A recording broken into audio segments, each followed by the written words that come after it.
आज हम शुरू करने जा रहे हैं एमए फाइनल का फिफ्थ पेपर में आज हम शुरू करने जा रहे हैं डेविड ईस्टन का व्यवस्था सिद्धांत।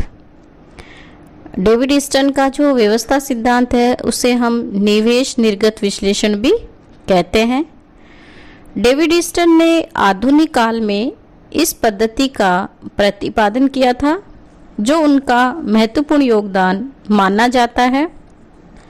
उन्होंने अपने निवेश निर्गत विश्लेषण में राजनीतिक व्यवस्था को पर्यावरण के संदर्भ में देखने की कोशिश की।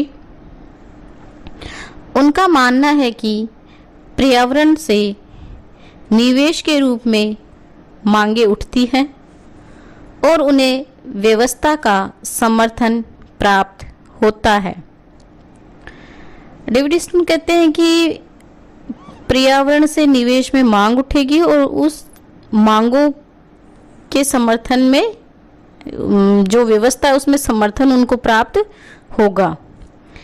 इन मांगों को राजनीतिक दल, दबाव समूह, समाचार पत्र और या अन्य समुदाय आदि का समर्थन देकर व्यवस्था के रूपांतरण के लिए प्रस्तुत करते हैं। यानी कि जो डेविड ईस्टन है वो कहते हैं कि पर्यावरण से मांग उठेगी, मांगों के रूप में राजनीतिक दलों का, दबाव समूह का, समाचार पत्रों का या अन्य जो समुदाय है उनका समर्थन होगा और वो समर्थन व्यवस्था के रूप में रूपांतर हो जाएगा। इन मांगों के परिणाम स्वरूप कुछ नए निर्णय लिए जाते हैं, पुराने निर्णय में संशोधन किया जाता है अथवा कुछ निर्णय को स्थगित किया जाता है। जो मांगे आई उसके अनुसार कुछ निर्णय जो हैं वो लिए जाते हैं, कुछ को बदला जाता है, कुछ में संशोधन किया जाता है। इस प्रकार निर्णय को लिया जाना तथा नीतियां निर्धारण करना ही निर्गत कहलाता है। यानी कि पर्यावरण में मांग उठी, मांगों के पीछे समर्थन आया और समर्थन ने व्यवस्था में परिवर्तन किया और व्यवस्था में कुछ परिवर्तन करना और इस व्यवस्था में जो कुछ परिवर्तन किया जाता है, कुछ निर्णय लिए जाते हैं या कुछ नीतियां बनाई जाती हैं, उसी को डेविड ईस्टन ने निर्गत कहा। यह कार्य रूपांतर की एक प्रक्रिया के माध्यम से होता है। ईस्टन का मत है कि जो सत्ताधारी हैं उनके निर्णय व नीतियां निर्गत रूप से पुनः पर्यावरण में प्रवेश कर जाती हैं। जो डेविड ईस्टन है वो कहता है कि जो सत्ताधारी है वो कोई भी अपना निर्णय लेता है या जो नीतियां हैं वो फिर निर्गत के रूप में किस में चली जाती है, पुनः वापस पर्यावरण में आ जाती हैं और उसने पर्यावरण में जो परिवर्तन करके पुनः समाज में नई मांगे निवेश के रूप में उठ खड़ी होती है। जो वो नीतियां जो हैं वो वापस पर्यावरण में प्रवेश कर जाएगी और फिर उनमें जो परिवर्तन होगा वो पुनः दोबारा से समाज में नई मांगों के रूप में, निवेश के रूप में उठ खड़ी होती है। इस कार्य को ईस्टन ने फीडबैक या पुनः निवेश की संज्ञा दी। यानी समाज में जब दोबारा कोई मांगे उठती है तो उसको डेविड ईस्टन ने क्या कहा, फीडबैक या पुनः निवेश की संज्ञा दी। इस प्रकार निवेश रूपांतरण तथा निर्गत की यह प्रक्रिया निरंतर चलती रहती है। ईस्टन ने कहा कि ये जो रूपांतर की प्रक्रिया है या जो निर्गत की प्रक्रिया है वो निरंतर समाज में चलती रहती है।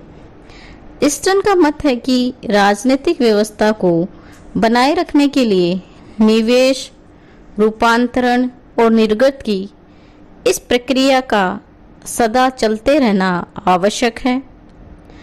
ईस्टन ने इसे एक जो चार्ट है उसके माध्यम से समझाने की कोशिश की। हम देखते हैं कि जो डेविड ईस्टन है उसने 3 बातों पर चर्चा की, या हम कह सकते हैं कि 3 बिंदुओं पर उन्होंने चर्चा की अपने निवेश निर्गत जो मॉडल है उसमें। पहला उसने कहा कि जो पर्यावरण है उसमें मांग आएगी, समर्थन आएगा, उसको उसने निवेश कहा। फिर वो राजनीतिक व्यवस्था द्वारा रूपांतरण हो जाएगी। फिर जो नीति या जो निर्णय लिए जाएगा उसको उसने क्या कहा, निर्गत कहा, और ये चलती रहेगी। एक बार जब निर्णय ले लिया गया या नीतियां बन गई तो ये दोबारा से समाज में उठती रहती हैं। उसको जब दोबारा से ये मांगे उठेगी तो उसे उन्हें फीडबैक कहा। तो डेविड स्टर्न ने जो अपना ये निवेश निर्गत मॉडल है उसमें 3 बातों पर जोर दिया, या 3 बातों पर उन्होंने मुख्य रूप से चर्चा की। पहला है राजनीतिक व्यवस्था में निवेश। इसमें जो डेविड स्टर्न है उसने 2 बातों की व्याख्या की। राजनीतिक व्यवस्था में निवेश, इसमें डेविड स्टर्न ने 2 बातों पर चर्चा की, या 2 बातों की उन्होंने व्याख्या की। पहला है मांग तथा समर्थन। पहला मांग, प्रत्येक राजनीतिक व्यवस्था में हर समय असंख्यक इच्छाओं, आकांक्षाओं, आवश्यकताओं तथा अपेक्षाएं विद्यमान रहती हैं। यानी कि जो राजनीतिक व्यवस्था है उसमें हर समय लोगों की इच्छाएं होती है, आकांक्षाएं होती हैं सरकार से, या उनकी आवश्यकताएं होती हैं, या सरकार से उनकी अपेक्षाएं विद्यमान रहती है। इसमें से केवल कुछ मांगे जैसे सार्वजनिक सुरक्षा, स्वास्थ्य, चिकित्सा व शिक्षा आदि ही राजनीतिक प्रणाली में प्रवेश कर पाती है। मतलब बहुत सारी इच्छा होती है समाज में, लेकिन उनमें से कुछ इच्छाएं जैसे मांग मान लो या इच्छाएं मान लो, वो जैसे सार्वजनिक सुरक्षा, स्वास्थ्य, चिकित्सा और शिक्षा आदि ही राजनीतिक प्रणाली में प्रवेश कर पाती है और शेष रास्ते में ही खो जाती है। यानी कि कुछ सरकार तक या शासन तक नहीं पहुंचती, या नियामक तंत्र द्वारा नियंत्रित कर दी जाती है।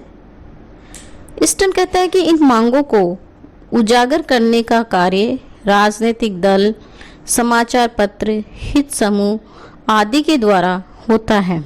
यानी कि जो स्टर्न है वो कहते हैं कि कुछ मांगे सरकार तक पहुंचती है, कुछ नहीं पहुंचती। जब ये मांगे बीच में खो जाती है तो इन मांगों को दोबारा उठाने का काम कौन करता है? समाचार पत्र, हित समूह या राजनीतिक दल। निवेश का जो दूसरा पक्ष है, पहला तो था समर्थन, दूसरा क्या है?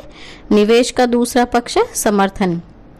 ये समर्थन अनेक प्रकार का हो सकता है, जैसे सकारात्मक, नकारात्मक, प्रकट अथवा अप्रकट, व्यक्ति समूह, विचारधारा, संस्था या अन्य प्रकार से व्यवस्था के पक्ष में होना समर्थन कहलाता है। समर्थन एक महत्वपूर्ण निवेश है क्योंकि राजनीतिक व्यवस्था समर्थन के अभाव में कार्य नहीं कर सकती।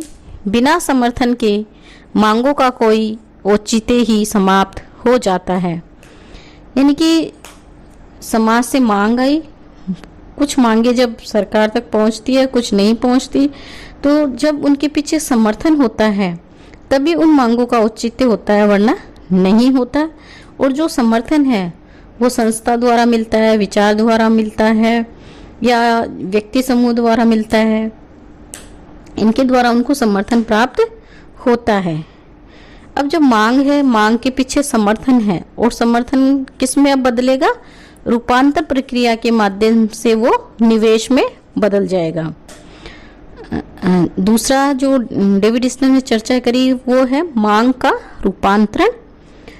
रूपांतरण वह प्रक्रिया है जिसके द्वारा निवेश को निर्गत में परिवर्तन किया जाता है। मांगों को व्यवस्था के सामने रखने का कार्य राजनीतिक दल, दबाव समूह तथा अन्य प्रतिनिधियों के द्वारा किया जाता है। यानी कि जो मांग आ गई, मांगों के पीछे समर्थन आ गया, उन समर्थन भी है, मांग भी है, अब उनको बदलने का कार्य रूपांतर की प्रक्रिया, यानी बदलने की प्रक्रिया कौन करेगा? राजनीतिक दल, दबाव समूह या अन्य प्रतिनिधियों के द्वारा वो रूपांतर प्रक्रिया में बदली जाएगी। सत्ताधारी इन मांगों के आधार पर पक्ष या विपक्ष में निर्णय लेते हैं और इस प्रकार मांगों का रूप बदल दिया जाता है। राजनीतिक व्यवस्था में रूपांतर प्रक्रिया अत्यधिक महत्वपूर्ण होती है क्योंकि इसके द्वारा ही शासकों का समर्थन बढ़ता या घटता है। यानी कि जब मांग हो गई, समर्थन हो गया, फिर ये रूपांतर प्रक्रिया में बदलेगी तो राजनीतिक दल द्वारा इनमें, या जो सत्ता है जिसकी सरकार है वो इसके पक्ष या विपक्ष में निर्णय लेती है। और जब ये निर्णय लिया जाता है तब या तो इसका समर्थन घटता है या इसका समर्थन बढ़ता है। तीसरा, राजनीतिक व्यवस्था के निर्गत। निर्गत उन नियमों तथा नीतियों को कहते हैं जो निवेश के रूपांतरण के पश्चात हमें प्राप्त होते हैं। राजनीतिक व्यवस्था के निर्गत ये उन्हें कहते हैं जैसे समर्थन हो गई, मांग हो गई, फिर ये राजनीतिक दल द्वारा रूपांतर प्रक्रिया में बदल गए। अब बदलने के बाद में उसके पक्ष या विपक्ष में जो निर्णय लिया जाता है उसको हम क्या कहते हैं? निर्गत। निर्गत उन नियमों तथा नीतियों को कहते हैं जो निवेश के रूपांतरण के पश्चात हमें प्राप्त होते हैं। अर्थात निवेश को, पहला क्या था? निवेश। निवेश में क्या उठती है? मांग और समर्थन। निवेश को निर्गत में बदलने के लिए व्यवस्था के सामने लाया जाता है। राजनीतिक व्यवस्था इन निवेशों पर निर्णय लेती है और उत्पादित वस्तुओं के रूप में इन्हें बाहर निकाल देती है। इस प्रकार निर्गत व्यक्तियों द्वारा रखी गई मांगों पर राजनीतिक व्यवस्था द्वारा किए गए निर्णय होते हैं। निवेश में तो क्या आती है? मांग और समर्थन। जब मांग और समर्थन होती है तो वो रूपांतर प्रक्रिया में बदलेगी, यानी राजनीतिक दल उसके पक्ष या विपक्ष में निर्णय लेगा। जब पक्ष और विपक्ष में निर्णय ले लिया जाता है तो निवेश किस में बदल जाएगा? निर्गत में बदल जाएगा। और निर्गत में बदलेगा तो ये नीतियां बन जाएगी या निर्णय ले लिया जाएगा। और इस प्रकार व्यक्तियों द्वारा जो मांग रखी गई है उसमें राजनीतिक व्यवस्था द्वारा लिए गए निर्णय ही क्या कहलाते हैं? राजनीतिक व्यवस्था। ये था हमारा डेविड ईस्टन का व्यवस्था सिद्धांत या डेविड ईस्टन